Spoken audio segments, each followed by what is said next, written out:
All right, ladies, now we're gonna go straight into talking about the biggest mistakes that women tend to make when negotiating their salary. Now, these mistakes are an actual compilation that my team and I made a couple of years ago based on women, like clients and women that we helped with their salary negotiations. And these are like the trends, if you would want to call them, the underlying symptoms and trends that we started seeing with pretty much every single one of our clients. So even though every negotiation is very much unique, when you distill the core problem, or at its essence, what is setting women back, these were there was at least one of these four causes present in every single negotiation that was setting whatever woman it was in this particular case back when it came to either figuring out their worth or advocating for it. So the whole point of me pointing these out really on in the course is that you are aware of them. I don't want you to even think of really fixing these things right now. I just want you to be aware, because being aware of these situations will go a very long way in making sure that you don't fall for the same trap that most women in a negotiation or in a situation where they're trying to advocate for themselves fall in for. So let's just dive right in. I apologize for my chicken scratch, but it's the best that I can do. So biggest mistakes women make. First one, not knowing your worth or not knowing how to ask for it. This is at its core the biggest problem.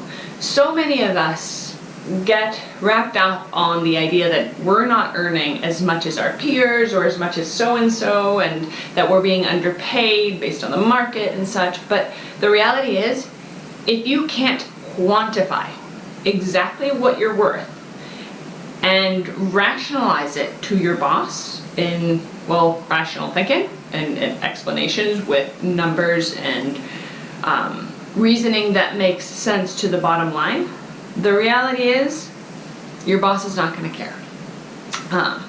So not knowing your worth and really not being able to ask for it because you don't really know how are the main problem in every single negotiation. I would say that probably 90% of the negotiations that I help with, whether they're high-stake negotiations, high stakes such as like C-suite executives negotiating millions of dollars, or even small, a couple of dollars raise or hundreds of dollars raises in lower level positions, at its core, what it comes down to is most women don't know what they're worth, and even if they do, they don't know how to ask for it. Now, we're going to dive into quantifying your market value in another section, but I just want you to know that simply Googling what it is that you're worth is not good enough.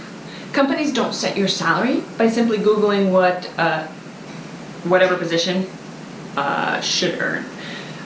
Most companies have a lot more information than you would, including knowing what everybody else in the company makes.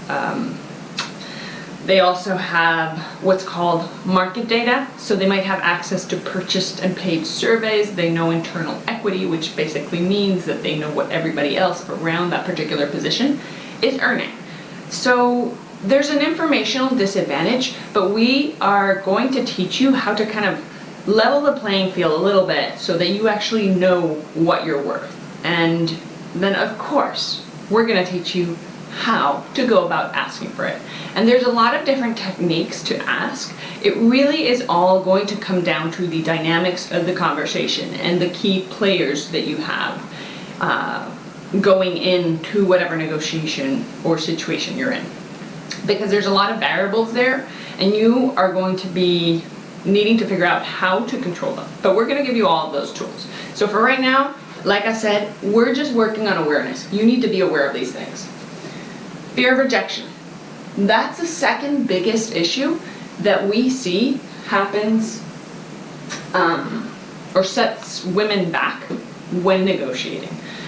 Most women don't even attempt negotiating because they fear they will be rejected by their boss, the person who's offering the salary, or whoever might be the holder of the purse in this case. So I want you to kind of step back a little bit objectively from your own situation. If you are in a situation where you're going to be negotiating or thinking of going and asking for a raise, I want you to sit back a little bit and objectively think, am I just afraid of being told no?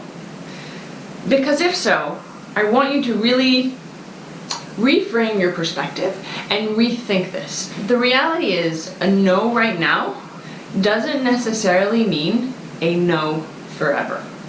And this is key in shifting your mind and figuring out the results that you're going to obtain from the negotiation.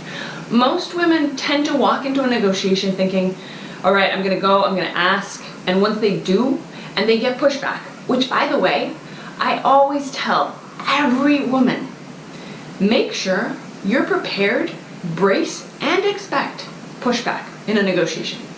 I guarantee you that if you prepare and you are expecting it, once it comes, it'll just fly over your head. You won't even notice it, because you're going to be prepared to take that no and that negative rejection as a that means like a no right now, but it doesn't mean that it's a no tomorrow, and it doesn't mean that it's a permanent no. So I want you to keep that in mind as you think through, what your deepest fears are going into a negotiation, because likely it really does resonate with you that you are fearful of what your boss might say. Like, what happens if they say no? I'm going to feel super embarrassed and it's going to be really awkward. Well, the truth is, we're going to teach you how to make that rejection or that pushback into something that might be a no today, but it doesn't have to be a permanent no. Now, the imposter syndrome. This is a biggie. So often, women don't actually believe that they're as good as they really are. And truthfully, I think it really happens to all of us. Even the most trained and seasoned individuals, we still have our self-doubts in a way that most men don't actually have. Now, let me explain this a little bit with an example, all right? So there's this study out there that often gets quoted in the world of HR, that if a man sees a job posting and he's looking through the job posting and he's like, well, I fit 60% of the key accountabilities requested in this position description, he's gonna be like, yes, I'm gonna apply for this job, this is gonna be mine, I am totally cut out for this. And he'll go ahead, submit his application, and there you go, he's into the pile. A female though, women, we would react very different to that same position description, even if we had the same qualifications as a man. But what's even worse, women, if we don't fit 90% of those key accountabilities, we won't even apply to the position. So you can see what that kind of does to the big picture, right? We sell ourselves short because we don't believe in our own assets and our own strengths. So here, I yet again want you to take a little bit of a step back and maybe even talk to a good friend of yours or a mentor or someone who you trust that can give you a completely unbiased perspective on your qualifications and your background and your skill set, so that you can really get an outsider perspective of really how good you are, and perhaps, someone who can also point out flaws or things that you should work on. But the point of this exercise is really, you need to figure out where you're selling yourself short because you have self-doubts. So have someone clarify those doubts for you so that you can actually own them in any upcoming negotiation or job application process.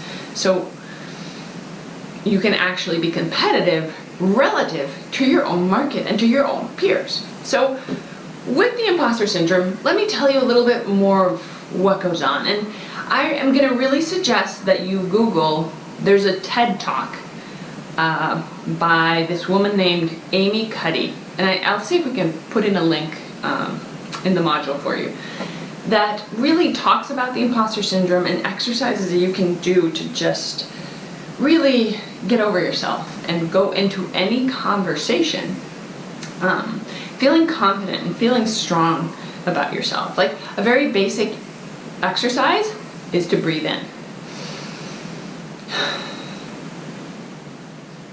and calmly release some of that pent-up stress, or even stretching your shoulders like this, opening them up. Oh, that feels so good. So that you release some of that tension in your neck and therefore release some of the pressure on yourself, your body, that's kind of closing in on you, telling you like, oh, you're not good, they're not going to think that you're good enough, and then just spiral that whole vicious cycle of feeling unworthy. So I'm not going to dive much further into this because I think all of us can really empathize with this imposter syndrome, since most women, some men too, but most women suffer from it. Last point. Negotiating from emotions rather than rational thinking. This is a biggie. I cannot tell you how many negotiations are botched on a daily basis because a woman goes in and says, hey boss, I've got 6 kids that I've got to put through college and therefore I need a raise.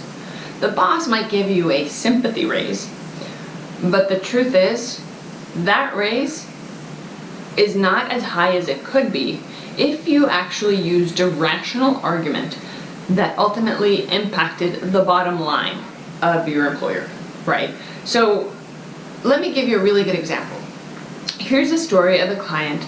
She was a fitness instructor from Colombia, and she was earning, what was it, $20 an hour, and she had a little son, a 5-year-old son, and she had to actually send her son back to Colombia to be taken care of by her mother because she couldn't afford to keep him in the same town as her because of the cost of living. It was just too much, she couldn't afford it, so she had to send her son.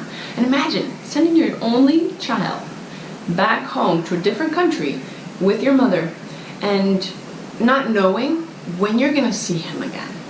This was heartbreaking.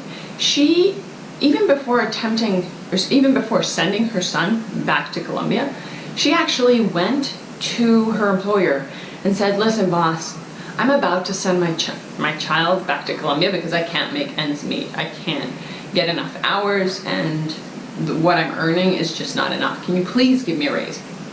And the boss gave her what I call a pity raise of $3. Of course, he empathized with her situation and he felt bad for her, so he's like, well, sure, I'll give you a $3 per hour raise, which is pretty significant, right?